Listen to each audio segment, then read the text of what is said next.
So recently I took the family camping, and when it was time to turn down camp, and discovered that my pop-up camper wouldn't go down. Didn't know what to do. I'd crank this thing, nothing happened. Now today I'm actually replacing my drive shaft because I've determined that it's bad, and it was causing my pop-up problems from going up and down, mostly down.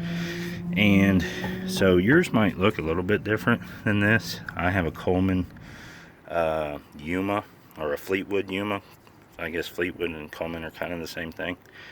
But what I discovered was, if you take this thing apart, again, there's more parts to this that you're not going to see right now because I am replacing the drive shaft. But essentially what you need to get to is this right here. If your pop-up won't go down and you've found yourself in a pinch, campground was real nice to me. They gave me a couple of extra days free at no charge to get some help and figure out how to get the pop-up down because it was stuck. There's a video out there on YouTube showing a family cutting the cables underneath it. You can do that if you want. I wouldn't recommend it because now you got even more headaches. Chances are your drive shaft or even your wiffle tree might be the problem. And if you don't know what a wiffle tree is, it's this thing right here. And that piece down there travels up the wiffle tree and raises the pop-up, and then when you crank it counterclockwise, it will travel back down that wiffle tree. And that's something you want to do maintenance on. When I took this thing down at the campground, there's a plate that attaches and it's supposed to protect this from getting debris and stuff in there. But when I took that plate off, what we discovered, somehow a mouse had got in there and made himself a nest. And this wiffle tree was caked with all kinds of nesting and debris. And that was giving us problems getting the pop-up up and down, and I think ultimately it may have helped strip this drive shaft that you see here.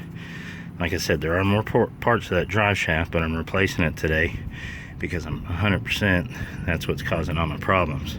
This video is really designed because I was stuck at a campground, scared, didn't know what to do. It was my second camping trip with this pop-up. I had no idea what to do, and there's not a whole lot of resources out there to help you out in that kind of situation. So I wanted to make this video to hopefully help some people. If you ever find yourself stuck with a pop-up that won't go down, basically what you want to do is get a pair of channel locks, pliers, vice grips, whatever you got to get it on this solid ring right here. And that very first crank is probably going to take all the muscles you got, or maybe you and a friend have. But once you get that thing going counterclockwise, you should be able to get your top down. And it is hard. Let me just emphasize that the first couple of turns is really hard. I'm a 250-pound guy, fairly strong, and man, it took a lot to get that thing to move, a couple of good rotations. And then what happened is that piece right there, which was stuck back here, leaving the pop-up stuck in an upright position, after I gave this ring right here, after I gave it a couple of really hard turns, it freed that up and allowed it to slide, or not slide, but crank down this wiffle tree, that long threaded rod that you see right there. So that's pretty much it for this video.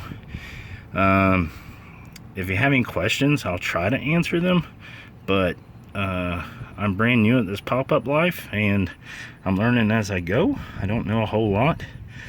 There's not a whole lot on the internet. There's some, but some of the stuff you just gotta figure out for yourself, I guess. So anyway, hope that helps some families out. Thanks, have a good day.